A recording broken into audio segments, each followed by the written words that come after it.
Bangladesh I হাসপাতালে সেখানেও ধরে নেওয়া হচ্ছে বা দুপুর 2টা নাগাদ পর্যন্ত এখানে প্রায় 100 রোগীকে চিকিৎসা দেওয়া হয়েছে, যারা বিভিন্ন সময় বঙ্গবন্ধু শেখ মুজিব মেডিকেল বিশ্ববিদ্যালয়ে কেউ কেউ ভর্তি আছেন, আগে যারা চিকিৎসা নিয়েছেন জাতীয় চক্ষু বিজ্ঞান ইনস্টিটিউটে।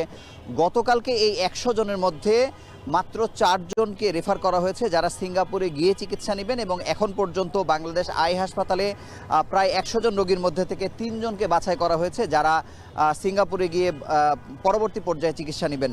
বলা যায় যে 99% ক্ষেত্রেই বাংলাদেশের চক্ষু বিশেষজ্ঞরা যেমন চিকিৎসা দিয়েছেন, সিঙ্গাপুর থেকে আসা বিশ্বের স্বনামধন্য যে 5 জন চিকিৎসক এসেছে তাদের চিকিৎসা প্রোটোকল অনেকটাই মিল, কিন্তু শেষ চেষ্টা হিসেবে তাদেরকে সিঙ্গাপুর থেকে নিয়ে আসা হয়েছে। যদি কারো কারো পক্ষে দৃষ্টিশক্তি অল্প একটু ফেরানোর সম্ভাবনা থাকে, সেই চেষ্টাটি তারা করছেন। তবে এর আগে যে 10 জনকে পাঠানো হয়েছে এখন পর্যন্ত যারা সিঙ্গাপুরে অবস্থান করছেন, তাদের মধ্যে 2 জনের ব্যাপারে সিঙ্গাপুর থেকে বলে দেওয়া হয়েছে যে তাদের দৃষ্টিশক্তি ফিরবে না।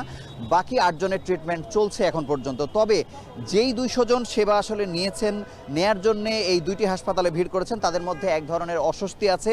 কেউ কেউ মনে করছেন যে বাংলাদেশ সরকার যদি চেষ্টা করে অন্তত তাদেরকে সিঙ্গাপুরে বা কোনো ক্ষেত্রে যদি আমেরিকাতেও পাঠানো যেত, হয়তো তাদের দৃষ্টিশক্তি ফিরত। এ ধরনের একটা অস্বস্তি কাজ করছে। তারা যেহেতু দীর্ঘ অপেক্ষা করে চিকিৎসাটি নিচ্ছেন, বিভিন্ন হাসপাতালে তারা ঘুরেছেন, এ কারণে তাদের মনের মধ্যে এক ধরনের অস্থিরতা কাজ করছেন। তারা কোনো মতে বিভিন্ন সুরে বলার চেষ্টা করছেন তাদেরকে অন্তত সিঙ্গাপুরে পাঠানো হোক, সেখানে গিয়ে তারা সেখানকার হাসপাতালে চিকিৎসা নিয়ে তারা নিশ্চিত হতে চায় যে আদৌ তাদের চোখের দৃষ্টি ফিরবে কি ফিরবে না। তবে এখানে আমরা অনেককে দেখেছি যারা 2টি চোখের দৃষ্টি সম্পূর্ণরূপে হারিয়েছেন, তারাও একটি সেকেন্ড ওপিনিয়ন নেবার জন্য আসলে এসেছেন।